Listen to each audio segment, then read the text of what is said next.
ये कहानी time travel पर होने वाली है, इसलिए वीडियो को पूरा देखें। फिल्म की शुरुआत में हमें बहुत सारे नेवी ऑफिसर को दिखाया जाता है जो कहीं जा रहे थे।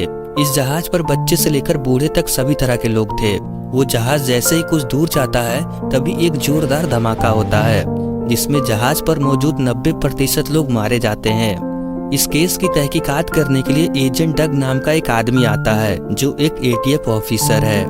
इनका काम होता है शराब, तंबाकू और विस्फोट हुए जैसे केस की तहकीकात करना। डग के यहाँ छानबीन करने पर इसे पता चलता है कि ये विस्फोट जानबूझकर किया गया है, लेकिन किसने और कैसे किया ये कोई नहीं जानता। यहाँ पर जितनी भी डेड बॉडी थी उनमें से कुछ के फोन बज रहे थे जो शायद उनके घर वाले कर रहे होंगे, मगर उन्हें क्या पता कि अब वो नहीं रहे। खैर, यहाँ पर जब डग अपना काम कर रहा था तभी इसके पास FBI एजेंट पॉल आता है जो इससे पूछता है कि तुम्हारा सीनियर लैरी कहाँ है। डग पॉल को बताता है कि वो वेकेशन पर गए हुए हैं, उनका फोन भी नहीं लग रहा। डग अपना काम करने के बाद इन FBI एजेंट को बताता है कि ये कोई एक्सीडेंट नहीं है बल्कि जानबूझकर किया गया है। डग का काम देखकर पॉल बहुत खुश था। ये डग को इनके साथ मिलकर इस केस पर काम करने के लिए कहता है। इसके बाद डग अपने ऑफिस आकर उस ब्रिज की CCTV फुटेज चेक करता है। इसका साथी इसे बताता है कि तुम्हारे लिए किसी लड़की का फोन आया था जो तुम्हारे बारे में पूछ रही थी कि तुम कैसे दिखते हो। डग उस नंबर पर फोन करके वॉइस मेल भेजता है जिसमें ये अपने बारे में बताकर उस लड़की से पूछता है कि वो कौन है। डग को CCTV फुटेज में एक आदमी दिखाई देता है जो उस ब्रिज पर खड़ा था, वो भी धमाका होने से कुछ मिनट पहले। डग को उस आदमी पर शक होता है लेकिन उसका चेहरा नजर नहीं आ रहा था। कुछ देर बाद डग अपने दूसरे साथी को फोन करता है जिसमें वो बताता है कि इन्हें एक लड़की की जली हुई डेड बॉडी मिली है। हैरानी की बात ये है कि वो लड़की ब्लास्ट होने से पहले ही जलकर मर गई थी, लेकिन ये कैसे हो सकता था। डग तुरंत उस लड़की के पास पहुंचता है। इस लड़की का नाम क्लेयर है। यहाँ पर डग को पता चलता है कि किसी ने जानबूझकर इस लड़की को जलाकर उस ब्लास्ट होने वाली जगह पर फेंक दिया, जैसे उसे पहले से ही पता हो कि यहाँ पर ब्लास्ट होने वाला है। इसके बाद ये क्लियर के डैड से मिलने पहुँचता है। पूछताछ पर वो बताते हैं कि क्लियर का एक बॉयफ्रेंड था, लेकिन वो दोनों किसी कारण अलग हो गए। और एक बात, क्लियर अपनी गाड़ी बेचना चाहती थी और अभी उसकी गाड़ी घर पर नहीं है। डग के लिए इतनी जानकारी काफी थी।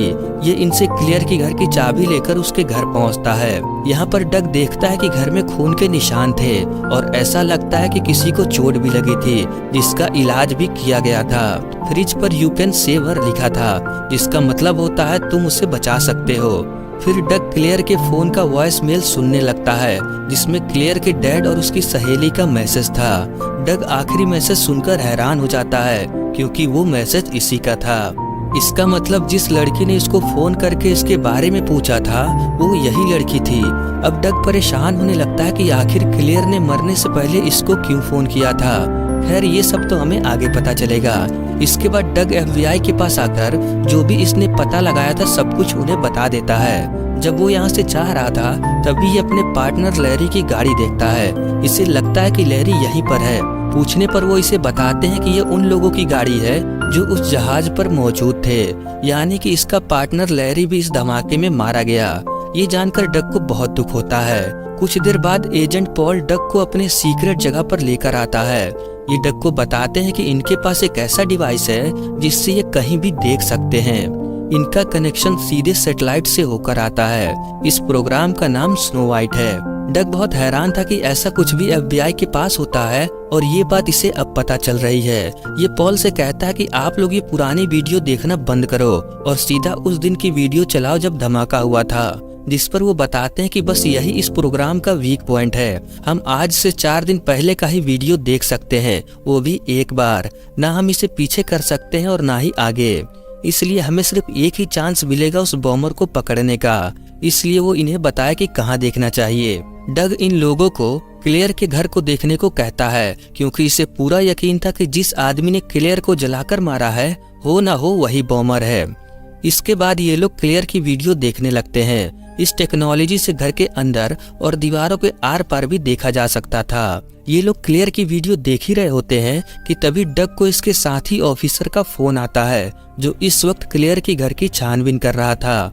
डग उस ऑफिसर से कहता है कि वो बाथरूम में जाकर देखे कि क्या वहाँ पर कोई लड़की ब्रश कर रही है कि नहीं। दरअसल डग को इस टेक्नोलॉजी पर यकीन नहीं हो रहा था इसलिए ये अपनी तसल्ली के लिए ऐसा करवाता है। मगर वो ऑफिसर इसे बताता है कि इस वक्त घर में सिर्फ हमारे ऑफिसर ही हैं, बाकी कोई नहीं है। वो ऑफिसर डग से पूछता है कि क्या तुम छानबीन करना भूल गए हो, क्योंकि इस घर में तुम्हारे बहुत सारे फिंगरप्रिंट मिले हैं। ये सुनकर डग कंफ्यूज होने लगता है, क्योंकि इसने उस घर में किसी भी चीज को हाथ नहीं लगाया था।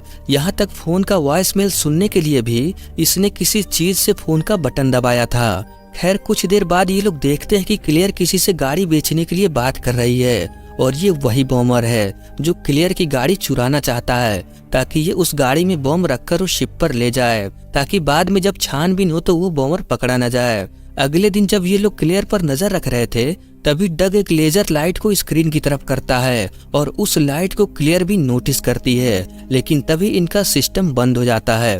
अब डग ये जान चुका था कि ये वीडियो सैटेलाइट से नहीं आ रही, बल्कि बात कुछ और है। ये इन लोगों से सब कुछ बताने को कहता है। अगर इन लोगों ने सच नहीं बताया तो ये इनके साथ काम नहीं करेगा। अब एजेंट पॉल के पास और कोई रास्ता नहीं था, इसलिए ये लोग इसे सब कुछ बताने लगते हैं। इनका कहना था कि ये कोई रिकॉर्डिंग वीडियो नहीं है, बल्कि हम लाइव देख रहे हैं। असल में इन लोगों ने एक टाइम विंडो बना लिया था, जिससे ये पास्ट में देख सकते हैं, जिस पर डग कहता है कि अगर ऐसा है तो ये पास्ट भी बदल सकते हैं। तब वो इसे बताते हैं कि ये नहीं हो सकता, जो एक बार हो चुका है उसे बदला नहीं जा सकता।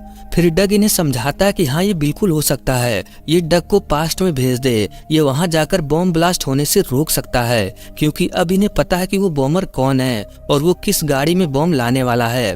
ये सुनकर वो लोग डग को बताते हैं कि इन्होंने टाइम विंडो का इस्तेमाल करके किसी को पास्ट में भेजा था, लेकिन जब वो वहाँ पहुंचा तो उसकी हार्ट बीट बंद हो चुकी थी और वो मारा गया। इसलिए किसी इंसान का समय में पीछे जाना इम्पॉसिबल है। फिर डग कहता है कि अगर ऐसा है तो ये समय में पीछे किसी को फोन, मैसेज या कोई लेटर भेजें, इनमें से जो हो सकता है वो करें। तब पॉल कहता है कि हाँ ये ट्राई तो कर सकते हैं, लेकिन ये किसी को फोन और मैसेज नहीं कर सकते, मगर ये लेटर भेजकर देख सकते हैं। फिर क्या था, ये लेटर में उस बॉम्बर की डिटेल लिखकर डग को ही पास्ट में भेज देते हैं, लेकिन जब तक वो लेटर पहुंचता तब तक डग वहां से जा चुका था, और अब वो लेटर डग के पार्टनर लैरी को मिलता है। फिर लैरी अकेला ही उस बॉम्बर को पकड़ने के लिए पहुंचता है, लेकिन वो बॉम्बर जिसका नाम माइकल है, वो लैरी को गोली मारकर उसे अपनी गाड़ी में लेकर जाने लगता है। इस तरफ ये लोग उसे फॉलो कर रहे थे, लेकिन अब माइकल इनकी रेंज से दूर जा रहा था, इसलिए इनका सिग्नल भी वीक हो रहा था, मगर डग ऐसा होने नहीं देता। ये इनका स्पेशल डिवाइस पहनकर माइकल का पीछा करने लगता है, जिससे अब ये रेंज में थे। कुछ देर बाद डग माइकल का पीछा करते हुए उसके अड्डे पर पहुंचता है। फिर ये लोग देख पाते हैं कि किस तरह से माइकल ने एजेंट लैरी को जलाकर मार दिया। खैर अब जो होना था वो हो चुका, लेकिन अब इन्हें माइकल कहाँ रहता है वो पता है, इसलिए ये लोग किसी तरह माइकल को अरेस्ट कर लेते हैं। डग माइकल से पूछता है कि इसने ऐसा क्यों किया। तब माइकल इसे बताता है कि इसे बदला लेना था यूएस गवर्नमेंट से, क्योंकि उन्होंने इसे काम नहीं दिया।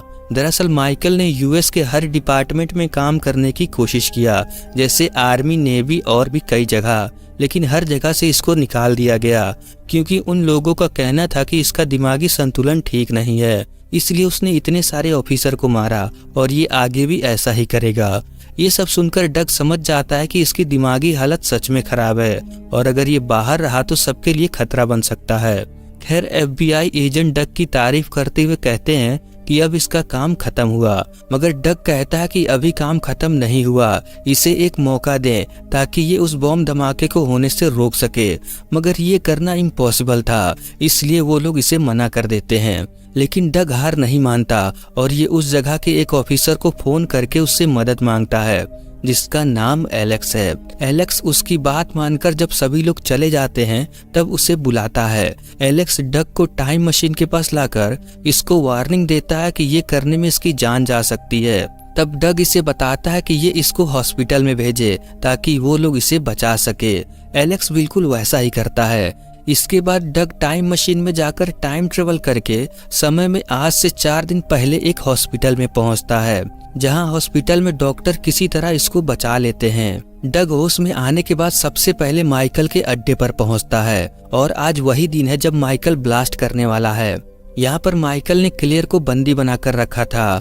डग यहाँ पहुंचकर माइकल पर हमला करके क्लेयर को बचा लेता है, लेकिन माइकल यहाँ से भागने में कामयाब हो जाता है। डग क्लेयर को समझाता है कि वो आदमी चला गया जिसने तुमको पकड़ा था, लेकिन क्लेयर को लग रहा था कि ये वही आदमी है जिसने इसका किडनैप किया, क्योंकि क्लेयर ने माइकल का चेहरा नहीं देखा था।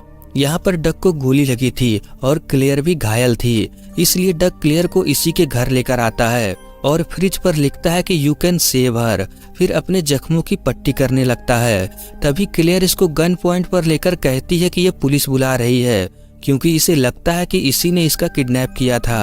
डग क्लेयर को बताता है कि इसकी जरूरत नहीं, मैं भी एक पुलिस ऑफिसर हूँ, मेरा नाम एजेंट डग है, और अगर तुम्हें यकीन ना हो तो तुम मेरे ऑफिस फोन करके पूछ सकती हो। क्लेयर तुरंत डग के ऑफिस में फोन करके इसके हुलिये के बारे में पूछती है। उसके बाद क्लेयर इससे पूछती है कि तुम्हें मेरे बारे में कैसे पता। डग इसको बोलता है कि अगर मैं तुम्हें सच बताऊंगा तो तुम्हें मुझ पर यकीन नहीं होगा, इसलिए ये ना जानना ही तुम्हारे लिए बेहतर होगा। लेकिन क्लेयर सच जानना चाहती थी, इसलिए डग इसे सब कुछ बता देता है, जिसे सुनकर क्लेयर को यकीन नहीं होता कि ऐसा कुछ भी हो सकता है। तभी क्लेयर की सहेली का फोन आता है, जिस पर डग उसे पहले ही बता देता है कि वो क्या कहने वाली है। तब जाके क्लेयर को थोड़ा बहुत यकीन होता है। तभी डग ध्यान देता है कि असल में इसने कुछ नहीं बदला, घर में खून उसी तरह फैला हुआ है और फ्रिज पर इसी ने लिखा था। तभी इसे याद आता है कि इसके साथी ने फोन पर ये क्यों कहा था कि पूरे घर में डग के फिंगरप्रिंट हैं। वो ऐसा इसलिए कि डग ने अभी अभी घर के सामान को छुआ है। अब डग को सारी चीजें समझ में आने लगती है कि इसी के टाइम ट्रेवल करने से इसका पार्टनर लैरी मारा गया। अगर इन्होंने वो लेटर टाइम में पीछे न भेजा होता तो शायद अभी लैरी जिंदा होता। इसका मतलब डग जिस हादसे को रोकने टाइम में पीछे आया है, असल में उस हादसे को होने में यही मदद कर रहा था। और दोस्तों, इसी को कहते हैं टाइम ट्रेवल पैराडॉक्स। इस पैराडॉक्स को मैंने प्रीडेस्टिनेशन मूवी में एक्सप्लेन किया है। इस वीडियो को देखने के बाद आप वो वीडियो भी देख सकते हैं, लिंक डिस्क्रिप्शन में है। खैर, अब डग को सब कुछ समझ में आ चुका था, इसलिए अब ये पास्ट बदल कर रहेगा। ये क्लेयर को लेकर उस जहाज पर पहुंचता है जहां ब्लास्ट होने वाला था, ताकि ये ब्लास्ट होने से पहले माइकल को पकड़ के उस बॉम्ब को डिफ्यूज कर दे। ये दोनों उस गाड़ी को लेकर यहाँ से जाने वाले थे जिसमें बॉम्ब था, लेकिन तभी यहाँ माइकल आकर इन पर हमला कर देता है, जिसके बाद यहाँ पर काफी देर तक लड़ाई होती है और लास्ट में डग माइकल को मार देता है। लेकिन अब बॉम्ब ब्लास्ट होने में कुछ ही सेकंड बचे थे, इसलिए ये दोनों गाड़ी लेकर पानी में कूद जाते हैं। गाड़ी के अंदर से क्लेयर तो किसी तरह निकल जाती है, लेकिन डग गाड़ी में फंस जाता है और तभी वो बॉम्ब भी ब्लास्ट हो जाता है, जिसमें डग मारा जाता है। लेकिन उसने मरने से पहले बहुत लोगों की जान बचा ली। क्लेयर को डग की मौत का बहुत दुख होता है, लेकिन तभी यहाँ एजेंट डग क्लेयर से पूछताछ करने के लिए आता है और ये डग प्रेजेंट टाइम का है, यानी कि जो डग टाइम ट्रेवल करके यहाँ आया वो मारा गया, लेकिन ये डग जिंदा है जिसे टाइम ट्रेवल के बारे में कुछ भी नहीं पता। क्लेयर डग को जिंदा देखकर काफी खुश थी, लेकिन ये डग क्लेयर को नहीं जानता। डग इससे पूछता है कि यहाँ पर क्या हुआ। तब वो इसे बताती है कि अगर मैं तुम्हें सच बताऊं तो तुम मेरा यकीन नहीं करोगे। डग कहता है तुम बता कर तो देखो, मैं उसे समझने की पूरी कोशिश करूंगा। और दोस्तों, इसी के साथ ये मूवी यहीं पर खत्म हो जाती है। ये थी डेजा वू मूवी की कहानी। इसी तरह की और टाइम ट्रेवल वीडियो देखने के लिए प्लेलिस्ट चेक करें। आप इस मूवी को हिंदी में भी देख सकते हैं। तो चलिए मिलते हैं किसी और वीडियो के साथ।